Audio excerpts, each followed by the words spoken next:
हमारी जो लैंड रही है ना, वो क्रिएटिव्स बहुत ज्यादा थे यहाँ पे लोग। आप देखते हैं मंदिरों में जो मूर्तियों का लेवल है, बट हम अगर कहें ना कि वो साइंस आज की मॉडर्न साइंस के लिए कहीं कुछ रूपरेखा तैयार कर रही थी, तो ये बिल्कुल बकवास है। हमारे आचार्य प्रशांत जी आईएएस क्रैक होने के बाद नहीं ज्वाइन करते, फिर आईएम्स में एडमिशन ले लेते। उसके बाद उनको अच्छा पैकेज ऑफर हो रहा है तो वहां नहीं जाते। उनको लगा ही नहीं कि भाई मुझे ये करना। उनका अपना एक अलग ही विजन, एक अलग ही सोच थी।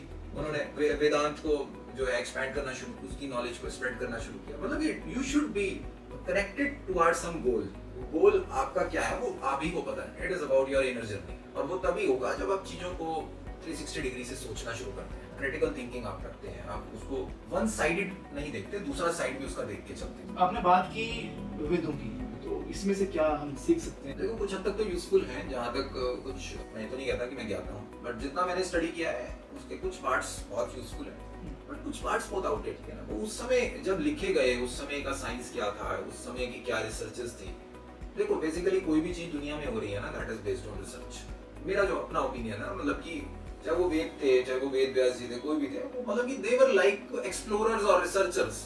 बट वो इतने डीप रिसर्चर थे कि उन्होंने उस समय के हिसाब से बहुत कुछ खोजा, बहुत कुछ निकाला। फिलोसॉफिकल डेवलपमेंट बहुत की, साइकोलॉजिकल डेवलपमेंट बहुत करी, ठीक है। उसके लिए कुछ स्टोरीज का यूज करते हुए लोगों तक मैसेज जाए और बहुत डेप्थ तक मैसेज जाए। तो एक बहुत क्रिएटिव बहुत ज्यादा थे, ठीक है ना। हमारी जो लैंड रही है ना, वो क्रिएटिव्स बहुत ज्यादा थे यहाँ पे लोग। आप देखते हैं मंदिरों में जो मूर्तियों का लेवल है, मतलब कि फॉरेनर्स भी अमेज्ड हो जाते हैं उनको देखकर कि क्या लेवल था। मतलब कि उस समय भी क्रिएशन का क्या लेवल था, क्रिएशन का क्या बैलेंस्ड बिल्डिंग्स बनी हुई है, कितने उनके डिजाइन्स, मतलब कि कई बार ज्योमेट्रिकली भी बहुत एक्यूरेट होती हैं। 90 डिग्रीज पे उसके सन की कंस्ट्रक्शन भी बहुत प्रिसाइज है कुछ। हाँ, तो मतलब कि देखो, साइंस तो बहुत डेवलप थी उस समय की, बट हम अगर कहें ना कि वो साइंस आज की मॉडर्न साइंस के लिए कहीं कुछ रूपरेखा तैयार कर रही थी, तो ये बिल्कुल बकवास है। जबरदस्ती कोरिलेट ना किया जाए चीजों को तो अच्छा है, ठीक है। उस समय की साइंस, उस समय का जो ज्ञान था, वो अपने हिसाब से एडवांस थे और उन्होंने बहुत सारी चीजें दी हैं दुनिया को। बट यस, वेदों की अगर हम स्पेसिफिकली बात करते हैं तो उसमें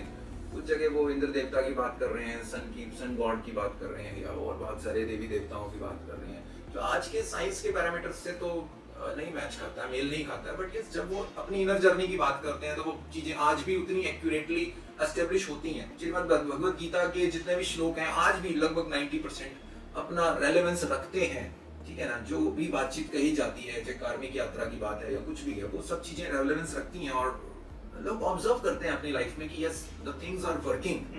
बट यस, बहुत सारी चीजें आउटडेटेड भी हैं। हम ये आंख बंद करके ये नहीं मान सकते कि the 100% knowledge is relevant today. अभी वही आचार्य प्रशांत जी की मैं बात कर रहा था, तो वो कहते हैं कि उसमें से जो वेदांत है, वेदांत यानी जो उसका जो निचोड़ है, जो उसका सार है, जो निष्कर्ष है, ठीक है, वो उसी पे मेन एम्फेसिस करते हैं कि ओके, फोकस ऑन वेदांत, ठीक है ना। सारे पे जाने की जरूरत नहीं है, जस्ट फोकस वेदांत, बिकॉज ये वो क्रक्स है जो निकल के आता है वहां से। तो एक अलग ही पर्सपेक्टिव से हमें दुनिया को देखना चाहिए, ठीक है। मैं नहीं कहता कि भाई जस्ट किसी एक पर्सन के हिसाब से आप अपने opinion, you should always listen to multiple people, you should always read multiple books.